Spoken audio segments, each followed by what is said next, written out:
alive and you're breathing and you're able to sit here in this conversation, the body has a very resilient way of healing itself. No When one you go can against dictate how God, the you body pay for heals it. itself. That's why we have these problems. We're putting things together that don't go together.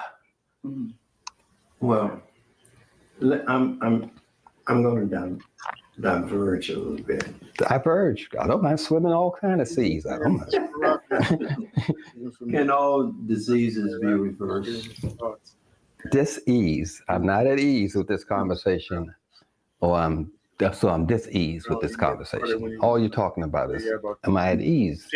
Are you at ease when you're sick? No, you're dis-ease. That's all you're saying. All kinds of lectures. So can you say, can I get you in a relaxed state? I say, yeah, get you the hell out of the stress. I reverse your disease. You're no longer dis-ease, you're at ease now. That's what you're asking me. But we've been taught that a disease is essential. What are you talking about? You're either at ease or you're dis-ease. I had a heart attack. We are in Atlanta eating About too much yourself.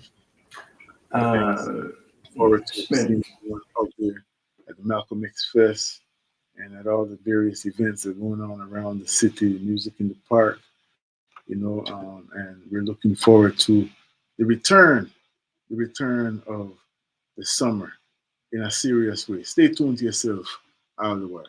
A couple of weeks in the hospital.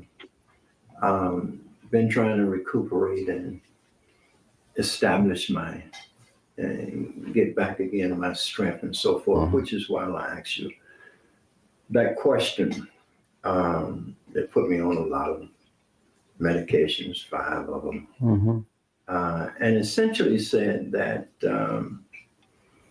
the state that I am in is pretty much the best that I can look forward to. They can maintain the state, but they can't restore me. My heart is 20%, and it will never pump again at 100%. Or 100%. Yeah. You'll never be 6 years old, is what you're saying. I got it. Yeah. So I don't accept it, don't believe it, and I'm trying to find a way to get back to my to the full integrity of my. Yeah, you're trying to live. That's what you're saying. I'm trying to live. Right. I got your premise here. I understand that, Melanie. If you're alive and you're breathing, and you're able to sit here in this conversation, the body has a very resilient way of healing itself. No one can dictate how the body heals itself, but God. And as you say, we're one with God. So if you change your eating habits, if you take the herbs from the earth to help your heart, you understand? You just take the stress levels completely out of your life as much as you can get better. I have had a mother who had a stroke and an aneurysm, and they told her she wasn't going to live. And I sat in the hospital and they allowed me to take raw herbs. And is it called the pedestal and staples? The mortar and pestle. And I pulverized her herbs in front of them, and I put it in her feeding tube, and she came back 7 days later, where she was unconscious. They said that she only had a couple days to live, and she's still with me today, 21 years later. Wow. You can get better. You dictate, and God dictates your recovery. You understand that? So it's, to me, this is a conversation that you have with yourself and say, I'm not going to go until it's time for me to go. And I'm going to do all the things to assist my body in getting well. And there are herbs out there. Dr. Afrika, he deals with them on a daily basis. There are herbs out there that can help you. You're a miracle. You sitting here, right? I mean, most people don't come back from them. So obviously, you have a curative factor within you. You're exemplifying it right now. So who is anybody to tell you this is as good as it's gonna get? You can only say that if you made it. You didn't make it. They didn't make it. So you can get better. Yeah. I've seen it. I still see it. My mother is still alive one. They can't believe it. They said she had diabetes and then her A1C went to normal through herbs. And it was proven because they took a test. So the test proved her numbers were high and then a couple months later her numbers went low. So that's objective measurement in which they believe. They believe numbers. Yeah. Yeah. So you can do it. Absolutely. I'm just going off of this. Used to running around the world, as you know, and I got a lot more work to do. Yes, you do. In everybody's business.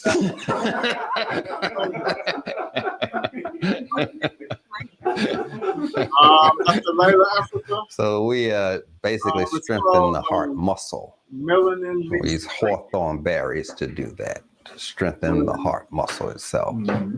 Most of the time when things go wrong is with the left chamber of the heart. That's the chamber that pumps the blood up to the lungs to pick up the oxygen. That's the one that gets big. And when it gets big outside and inside and narrows the amount of blood you can get. It's a muscle, and now bodybuilders make the muscle big. You made that muscle big, and it narrows the chamber of blood that can go into it. So it shortens the blood supply. Because you were doing it under stress. That's the whole thing. Don't worry about it. Now, the heart pumps the blood, but it doesn't pump the blood all the way down to the feet. That's a whole myth that we believe in. It only pumps it maybe around a foot away from itself, and then the rest of it is carried by muscles. So we're looking at the muscles activity. So people have rheumatism of those muscles. Anything that goes with the big muscles go with the small muscles. 992. Usually what you put in your mouth is the factor. Because slaves didn't die of heart attacks. Second of all, that's true. So what were they doing? They were eating over 30 different wild herbs. People say they're eating a soul food diet, but they're not eating herbs. They went with that diet. You know, a drunk person gets on the mic. Maple leaves. And they're like, You follow me? Slippery elm bark. You may have heard of these things. Yes. Yeah, dandelion salads, poke salad. They were eating a tremendous amount of wild herbs. To go with that diet, they say, I'm under stress. I better get this mucus out of my heart. Poke we use for that.